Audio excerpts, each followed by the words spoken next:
Welcome to the Flag Bearer channel. This is Little Known Black History Facts. Please like, share, comment, and subscribe to the channel. The Buffalo Soldiers who biked 1,900 miles across the American West. The 25th Infantry Bicycle Corps was a unit of black soldiers commanded by a white officer, Lieutenant James A. Moss, which was formed in 1896. Lieutenant Moss, a newly commissioned lieutenant fresh out of West Point, proposed a test. As one of the white officers stationed with the 25th Infantry at Fort Missoula, Montana, he wanted to send Buffalo soldiers on a lengthy ride across rough terrain in the West.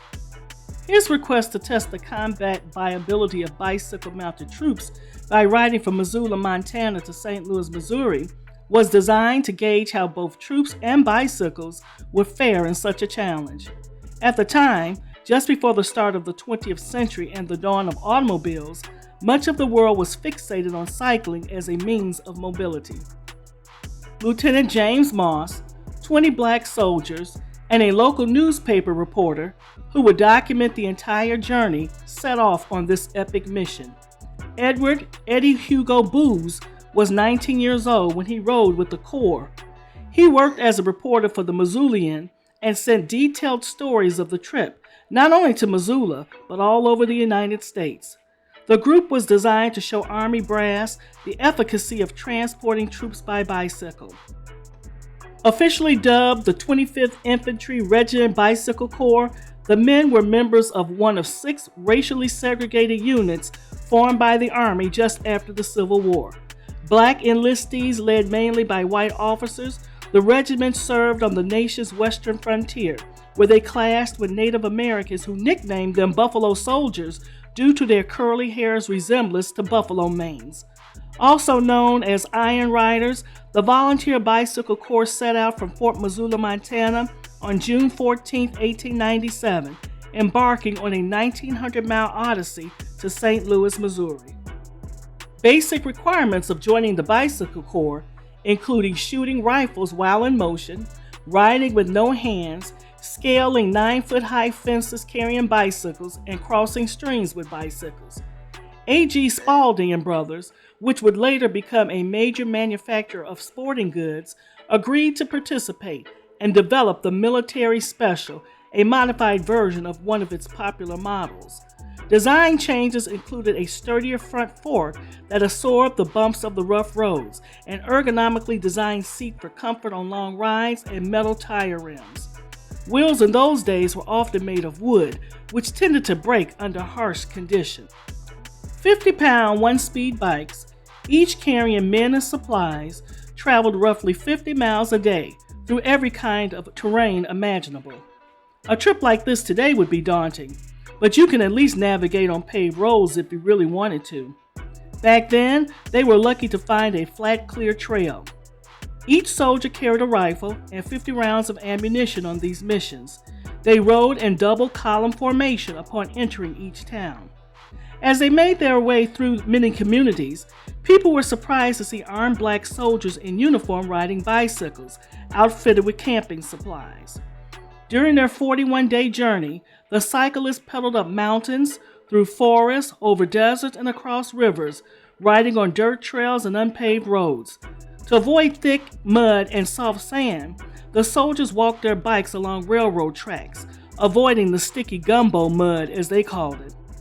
They biked upward of 50 miles per day, alternatively enduring snow, freezing sleet, hail, heavy rain, and oppressive heat.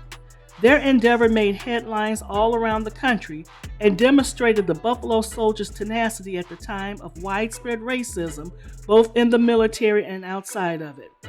For the most part, the Buffalo Soldiers received warm welcomes from the public for undertaking this arduous journey. As the Corps entered frontier villages, they were met with applause and respect. The further south they went, however, the more discrimination they faced. As the group approached Missouri, a border state that only abolished slavery in 1865, they were turned away from camping on certain farms.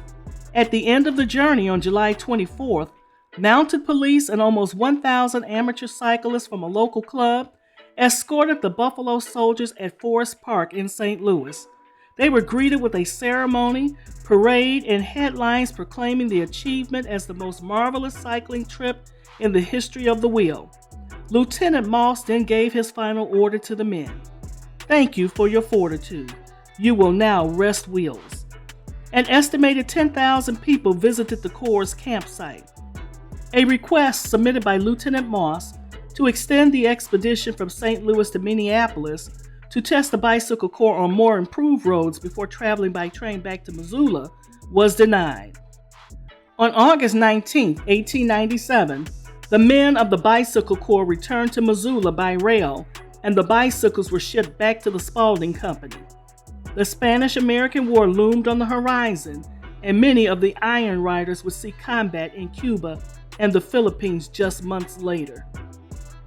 The bicycle never did take over for the horse. Too many repairs were needed, and the movement never seemed to gain enough traction before or after the Spanish-American War. But the legacy of the 25th and their incredible ride lives on. They broke barriers. They changed many people's opinions of African Americans and their views of Buffalo Soldiers in general, and African Americans in the military. As for the military's interest in bicycles, the internal combustion engine won the war for the hearts and minds of the United States Army. Following the St. Louis trip, the Iron Riders' bikes were surrendered back to Spaulding, who destroyed all the models. In June 2022, a group of American Legion members reenacted the bicycle ride to celebrate the 125th anniversary of the Iron Riders and the proud history of the Buffalo Soldiers in the Northwest, and to create a Buffalo Soldiers National Trail.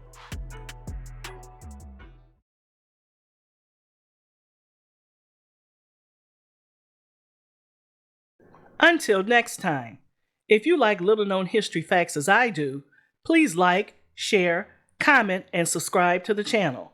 Press the bell to be notified of future uploads. Thank you for watching.